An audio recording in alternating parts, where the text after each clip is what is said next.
Industry latest skills తో best career మీ సొంతం 100% practical learning and top placements కోసం ఇప్పుడే జాయిన్ అవ్వండి రా university.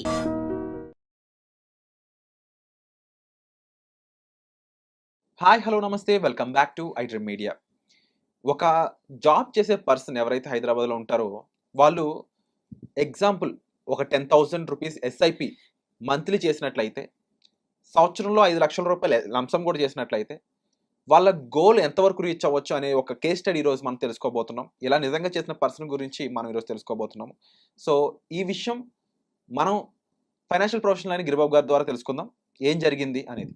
Let's go into the episode. నమస్కారం సార్. సార్ ఒక రెగ్యులర్ మిడిల్ క్లాస్ పర్సనే, జాబ్ వచ్చింది, నెలకి మంచి శాలరీ వస్తూ ఉంది. అతను ఒక గోల్ పెట్టుకున్నాడు, నా దగ్గర ఒక 20 ఇయర్స్లో నేను ఈఎంఐ కట్టుకుంటూ ఇల్లు వద్దు, నాకు 20 ఇయర్స్లో నేను ఆ ఇల్లు డైరెక్ట్ కొనేసుకోవాలి. అది 2 కోట్లు ఉన్నా 3 కోట్లు ఉన్నా సరే నేనైతే కొనేసుకోవాలి. 20 ఇయర్స్ తర్వాత ఇప్పుడు ఇబ్బంది ఏం లేదు. ఒక 25 ఇయర్స్ అబ్బాయి అనుకుందాం. 20 ఇయర్స్ తర్వాత ఎలాగైనా 30 ఇయర్స్ ఈఎంఐ పెట్టుకోవడం కంటే కూడా నేను రెంట్గా ఉంటాను, కానీ నేను ఇల్లు కొనుక్కోవాలి, కారు ఉండాలి, ఇలా ప్లాన్ చేసుకున్నాడు. దానికి ఒక 2 crores 2 to 3 crores అవుతుంది. అయితే తను చేయగలిగే ఎస్ఐపి అమౌంట్ ఏంటంటే 10,000 plus 5 lakhs amount one time. అంటే ఇల్లు కొనుక్కుంటే వన్ టైం ఎలా అయితే డౌన్ పేమెంట్ పే చేస్తామో అలా 5 lakhs వన్ టైం ఈఎంఐ లాగా ఒక 10,000 rupees he can afford. So ఈ కేసులో అతను ఎంత టైం పడుతుంది అతను అనుకున్న అమౌంట్ గోల్ రీచ్ అవ్వడానికి, అండ్ ఆ మధ్యలో కన్సిస్టెన్సీ కానీ స్టెప్ అప్లు కానీ ఏమైనా ఉంటాయా, ప్రాసెస్ ఎలా ఉంటుంది? చేసుకోవచ్చు.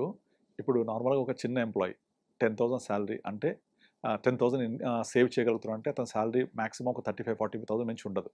ఇలాంటి వాళ్ళకు ఈఎంఐ కట్టాలంటే చాలా ఇబ్బంది అయిపోతుంది, because it's commitment for 20 years. రెండోది మీరు 25 ఇయర్స్ అన్నారు. సో 25 ఇయర్స్ అబ్బాయికి ఒక 40,000 కనుక శాలరీ వస్తే అందులో 10,000 ఎస్ఐపీస్ 25% అయిపోయింది. తర్వాత అతనికి పెళ్ళైన తర్వాత ఖర్చులు పెరుగుతాయి. సో అది అఫోర్డబుల్గా ఉండదు. సో వాళ్ళకి లైఫ్ అంతా ఈఎంఐలు కడుతున్నాను ఫీలింగ్ ఉంటుంది. ఫస్ట్ ఆఫ్ ఆల్ 10,000తో రాదు. కనుక అలా ఇబ్బంది పడుతూ ఉండే బదులు ఒక చిన్న ఏదో ఇంట్లో ఉండి రెంట్ కట్టుకోగలిగే కెపాసిటీ ఉండి రెంట్ కట్టుకుంటే 10,000 రూపీస్ అనేది బర్డన్ లేకుండా ఎస్ఐపి లాగా చేసుకుంటూ వెళ్తూ 10,000 for 20 years. At the same time 5 lakhs one time ఎలాగైతే మనం పే చేస్తామో డౌన్ పేమెంట్, అలాగే ఒక 5 lakhs వన్ టైం చేసేస్తే ఎగ్జాక్ట్లీ 20 ఇయర్స్ తర్వాత మోర్ దెన్ 2 crores ఉంటుంది. ఈజీగా 2 crores ఎబో ఉంటుంది. కానీ ఇక్కడ క్వశ్చన్ వస్తుంది, వెంటనే మన కామెంట్స్ పెట్టేస్తారు, మరి ఇప్పుడు ఫ్లాట్ వాల్యూ ఎంత ఉంది, మినిమం ఒక 1 crore లేకపోతే లేదు అసలు. బట్ 20 ఇయర్స్ తర్వాత దీని ఫ్లాట్ వాల్యూ ఎంత అయింది? 2 crores అవుతే 2 crores తర్వాత ఆ 2 crores ఫ్లాట్ వస్తుందా? 2 crores పెట్టి కొన్ని ఇవ్వాలి, 1 crore పెడితే ఫ్లాట్ రావడం కష్టంగా ఉంది కదా. 20 ఇయర్స్ తర్వాత ఎంత పెరిగిపోతాయి అవి? ఓ 10-15 కోట్లు అయిపోదా? మళ్ళీ అప్పుడు కూడా నేను డెఫిసిట్ అవుతా కదా అని క్వశ్చన్స్ వస్తూ ఉంటాయి కామెంట్స్. అందుకే నేను వాళ్ళకి చెప్పేది ఏంటంటే, మీరు కనుక ఒకవేళ నేను రెంట్ కొని ఉండి ఇలా సేవ్ చేసి ఉండే బదులు ఫస్ట్ ఆఫ్ ఆల్ మీరు కొంచెం కార్పస్ క్రియేట్ చేసుకోండి. కొద్దిగా గట్టిగా కష్టపడి ఒక 20-25,000 అంటే మీ శాలరీ 40 అయితే చేయలేరు, బట్ కొంచెం ఇన్కమ్ అర్న్ చేసుకొని ఒక 20-25,000 ఎస్ఐపి ఉండేలాగా ఇనీషియల్గా, లేదా అట్లీస్ట్ స్టెప్అప్ చేసుకుంటూ 10,000తో స్టార్ట్ చేసి మెల్లమెల్లగా 12-15 అలా చేసుకుంటూ మీ పోర్ట్ఫోలియోని అట్ ద అర్లియస్ట్ ఒక 1 CR చేసుకొని ఇక 1 CRకి రీచ్ అవ్వడానికి ఒక 2-3 ఇయర్స్ ముందే మనం రీచ్ అవుతామని అర్థమవుతున్నప్పుడు ముందే మీరు ఒక మంచి 3 ఇయర్స్లో పొజిషన్లో వచ్చే ఒక ఫ్లాట్ కొనుక్కోండి. ఆ ఫ్లాట్కి 2 కండిషన్స్ ఉండాలి. ఒకటి లోన్ ఎలిజిబిలిటీ ఉండాలి, 2 రెరా వచ్చి ఉండాలి. సో మీరు రెరా వచ్చి ఉండి ఎట్ ద సేమ్ టైం మీకు కనుక లోన్ ఎలిజిబిలిటీ ఉంటే you will be on safe side. RERA వచ్చింది అంటే ప్రాపర్టీ ఇస్ జెన్యూన్, లోన్ ఇచ్చే ఎలిజిబిలిటీ ఆ ప్రాపర్టీకి ఉంది అంటే then also genuine property. So ఆ ప్రాపర్టీ తీసేసుకొని ఆ 3 ఇయర్స్ పాటు మీ సిప్ని ఇంక్రీజ్ చేసుకుంటూ only interest disbursed by the bank, అంటే లోన్ డిస్బర్స్ చేస్తూ ఉంటుంది వాళ్ళు కన్స్ట్రక్షన్ చేసిన ప్రకారంగా. అలా 3 ఇయర్స్ 4 ఇయర్స్ తర్వాత పొజిషన్ అయితే వస్తుందో ముందు నుంచే మనం లోన్ తెలిపోతే కొంచెం ఇంట్రెస్ట్ కడుతూ ఉంటాం. 4 ఇయర్స్ అయిపోయిన తర్వాత మనము ఈఎంఐ స్టార్ట్ అవుతుంది. ఫుల్ ఈఎంఐ స్టార్ట్ అయినప్పుడు మన శాలరీ ఎంత ఉన్నా సరే మన దగ్గర కార్పస్ జనరేట్ అయింది కదా, దీని నుంచి సిస్టమేటిక్ విత్డ్రాల్ ద్వారా అవ్వచ్చు, డివిడెండ్ ద్వారా అవ్వచ్చు, కొంత మనీ తీసుకుంటూ ఈఎంఐ కడుతూ వెళ్తే బర్డన్ ఉండదు, మనం ఫీల్ అవ్వక్కర్లేదు. నేను ఒక జాబ్ పోతే ఎట్లా, చాలామంది ఫీలింగ్ ఏంటంటే జాబ్ పోతే ఎట్లా, కమిట్మెంట్ లేకుంటే నేను ఎట్లా ఫుల్ఫిల్ అవ్వాలి ఇది అనే ఒక పెద్ద క్వశ్చన్ మార్క్ ఉంటుంది. అలా ప్రాబ్లం లేకుండా ఒక ప్యారలల్ కార్పస్ జనరేట్ చేయండి ఫస్ట్. అలానే 20 ఇయర్స్ పట్టొద్దు దీనికి. 20 ఇయర్స్ తర్వాత చేస్తే ఏమైందంటే మీ యొక్క ఇల్లు కొనాలనుకున్నది వాల్యూ విపరీతంగా పెరిగిపోయి ఉంటుంది, అప్పటికి అఫోర్డబుల్ కాదు. ఎప్పుడైనా ఫ్లాట్ వాల్యూస్ 2 రకాలు పెరుగుతాయి. మీరు కొనాలనుకున్న ఫ్లాట్ ఏమో బాగా పెరిగిపోద్ది కొత్తది కాబట్టి, మీరు కొనుక్కున్న ఫ్లాట్ ఏమో వాల్యూ తగ్గిపోతుంది, డిప్రిషియేట్ అవుతుంది. గమనించిందా? ఇప్పుడు నేను ఏదైతే ప్లాన్ చేసి 5 ఇయర్స్ 10 ఇయర్స్ కొనుక్కుంటా అంటే డెఫినెట్లీ ఫ్లాట్ వాల్యూ పెరుగుద్ది, because it is brand new కాబట్టి. బ్రాండ్ న్యూ కన్స్ట్రక్షన్ కాస్ట్ ఇవన్నీ ఇన్వాల్వ్ అయి ఉంటే ఎక్కువ ఉంటుంది. నేను కొనుక్కున్నది డిప్రిషియేట్ అవుతుంది, కనుక మనం కొనబోతున్నది డెఫినెట్లీ అప్రిషియేట్ అవుతుంది. కాబట్టి నేను 20 ఇయర్స్ తర్వాత down the line is very very long term, అంతవరకు వెయిట్ చేయొద్దు.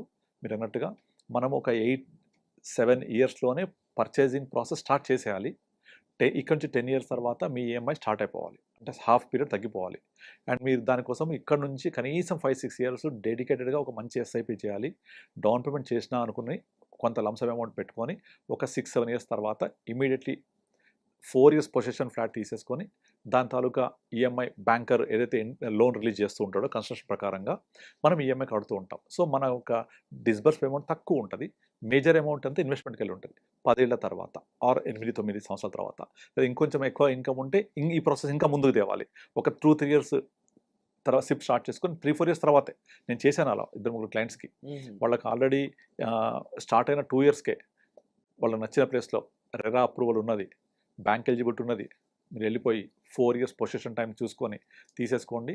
దాని తాలూకా ఈఎంఐ బ్యాంక్ రిలీజ్ చేసిన ప్రకారం కడుతూ ఉంటారు. మీరు only interest on disburse amount కట్టండి. ఇప్పుడు డౌన్ ఉంది కాబట్టి రియల్ ఎస్టేట్ బాగా కొంతమంది వెంచర్స్ ఏం చేస్తున్నారంటే వాళ్ళే ఇంట్రెస్ట్ కూడా పే చేస్తున్నారు, చాలా స్కీమ్స్ కూడా పెడుతున్నారు. సో అట్లా ఉంటే అది కూడా లక్కీ మనకు. లేకపోతే కూడా చిన్న ఈఎంఐ ఉంటుంది కాబట్టి ఈఎంఐ అనకూడదు, interest on disburse amount pay చేస్తూ పొజిషన్ టైం వరకల్లా మీ దగ్గర కార్పస్ జనరేట్ అవ్వాలి. For this position you need have at least 6-7 years from now onwards. ఇక్కడ నుంచి 2-3 ఇయర్స్ ఫుల్ అక్యుములేషన్, అక్కడి నుంచి 4 ఇయర్స్ పొజిషన్. సో 7 ఇయర్స్ తర్వాత మీ చేతిలో ఓన్ హౌస్ ఉంటుంది, ప్లస్ మీ దగ్గర కార్పస్ కూడా జనరేట్ అయి ఉంటుంది. అప్పుడు ఈఎంఐ కట్టగలిగితే కట్టేసేయండి, let it grow the corpus. Capacity లేదు, జాబ్ పోయింది, use this corpus to repay the loan కంటిన్యూస్గా. మళ్ళీ ఇక్కడ కార్పస్ ఉంది కదా మొత్తం పే చేయొద్దు.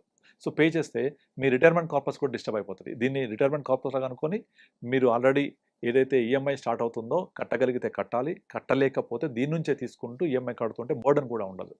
అలా ఒక నెక్స్ట్ ఇంకో 10 ఇయర్స్ తర్వాత లోన్ ఆల్మోస్ట్ 50-60% క్లియర్ అవుతుంది. మార్కెట్స్ ఒక్కసారి జంప్ కొడుతూ ఉంటాయి ఒక 2-3 ఇయర్స్. అలా బాగా జంప్ కొట్టినప్పుడు కొంచెం ప్రాఫిట్ బుక్ చేసి కట్టడం. అలా ఒక 10 ఇయర్స్లో అంటే కంచి 14-15 ఇయర్స్ తర్వాత మీ లోన్ అంతా క్లియర్ చేసేసుకుంటే మీ కార్పస్ ఏదైతే జనరేట్ చేశామో అదంతా మన దగ్గర ఉండిపోతుంది. నార్మల్గా చాలామంది సిస్టమేటిక్ విత్డ్రాల్ ప్లాన్ అని చెప్పేసి ఇన్వెస్ట్ చేసేసి బ్యాలెన్స్ ఫండ్స్లో నెక్స్ట్ మంత్ ట్రై చేస్తుంటారు. అలా చేయొద్దు. మనము ఒక 1 ఇయర్ డెఫర్ చేయాలి, జనరల్గా చెప్తూ ఉంటాం మేము అట్లా. అలా డెఫర్ చేస్తే కార్పస్ గ్రో అవుతుంది కదా, దాని నుంచి తీసుకుంటూ ఉండాలి. సో మన బేస్ అమౌంట్ డిస్టర్బ్ అవ్వదు. సేమ్ అదే విధంగా ఫస్ట్ 7 ఇయర్స్ ఇన్వెస్ట్ చేస్తూ పోయి ఆ ఇన్వెస్ట్ చేసిన దాని నుంచి వచ్చే రిటర్న్స్తోనే మీ ఈఎంఐ కట్టేలాగా ఉండాలి. సో చాలా క్లియర్గా టైం లైన్ చాలా ఇంపార్టెంట్ అండి. ఇక్కడ ఏ టైంలో మనం ఇన్వెస్ట్ చేయాలి, ఏ టైంలో తీయాలి, మళ్ళీ ఏ టైంలో మనం ఎక్కడెక్కడ పెడుతున్నాం దానికన్నా ముఖ్యంగా ఇక్కడ రెరా అప్రూవల్ చూసుకోవడం కానీ, లేదా ఆ మధ్యలో డిస్బర్స్డ్ అమౌంట్ అని అది లోన్ మీద అయి ఉండొచ్చు కానీ అది పే చేయడం అయి ఉండొచ్చు. అండ్ 4 ఇయర్స్ తగ్గే టైంకి మన దగ్గర ఎంత కార్పస్ మనం బిల్డ్ చేసుకోగలుగుతున్నాము, ప్లాన్ చేసుకోవాలి. ప్రతిదీ ఆ టైం ప్రకారం ప్లానింగ్. ఇల్లు అనేది ఒక ఎమోషన్, అది దాన్ని ఎక్వైర్ చేయాలి అంటే చాలా మంది నేను చూస్తూ ఉంటాను, దానికి వచ్చిన వాళ్ళందరూ కూడా ఎమోషన్ తోటి ఇలాంటి ప్లానింగ్ లేకుండా ఒక ఇల్లు కొనేసుకొని ఒక ఊబిలో ఇరుక్కుపోతారు. బట్ సార్ ఈఎంఐ కట్టలేక, శాలరీ సరిపోక. 100% ఇప్పుడు కొత్త ఏంటి ప్రాబ్లం, నా జాబ్ ఉందా పోద్దా, అది ప్రాబ్లం. బట్ కార్పస్ క్రియేట్ చేయరు. బట్ మీరు చెప్పిన దాంట్లో క్యాలిక్యులేషన్స్ టిపికల్ గా ఉంది, కానీ 14-20 ఇయర్స్ లో మనం అనుకున్నది రీచ్ అయిపోతుంది కదా. కార్పస్ ఉంటూ రిటైర్ అయిన తర్వాత ఇదే కార్పస్ పెరిగి మీ పెన్షన్లో కూడా పనిచేస్తుంది. చూసారా, మొదటి 7 ఇయర్స్లో చేసిన ఏదైతే ఒక చెట్టు విత్తనం అనుకోండి, అది పెరిగి పెద్దదై మీ ఇంటికి ఈఎంఐ ఇస్తుంది, రిటైర్ అయ్యాక మీకు మంత్లీ ఇన్కమ్ కూడా ఇస్తుంది.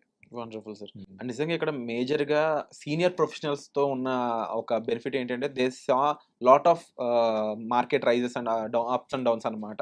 దానివల్ల ఏ టైంలో ఏం జరుగుతుందని ఒక ప్రెడిక్షన్ అయి ఉండొచ్చు, లేకపోతే మార్కెట్లో అది ఫాల్ అయినా సరే పానిక్ అవ్వకుండా ఆ టైంలో మనం ఏం చేస్తే మనం కాస్త గ్రీన్లో మనం ఉంటాం, మార్కెట్ కాదు మనం గ్రీన్లో ఉంటాం అనేది అయి ఉండొచ్చు.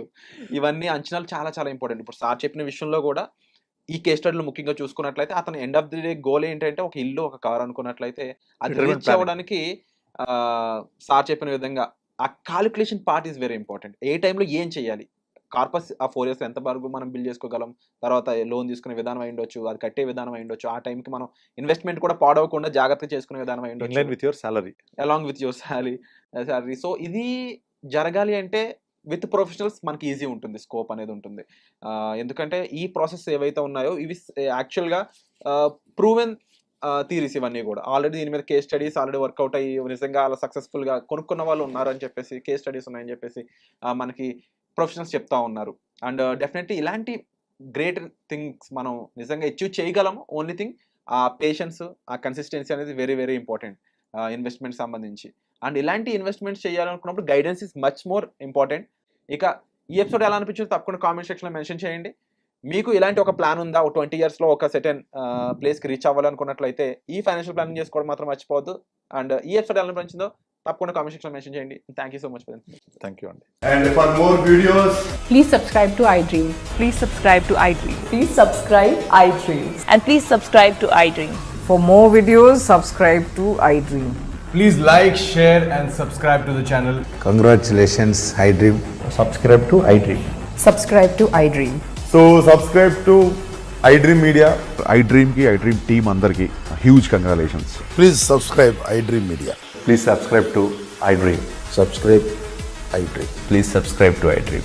iDream అంటే నా కళల ఛానల్ సబ్స్క్రైబ్ చేసుకున్న నోరు తిరుగుతలేదు, మీరైతే గంట గుర్తు కొట్టండి. For more such videos, please subscribe to iDream. Subscribe to iDream. Please subscribe to iDream. Please subscribe iDream Media. Please do subscribe to iDream. Please subscribe to iDream Media. For best entertainment and information, please subscribe iDream. And don't forget to subscribe to iDream.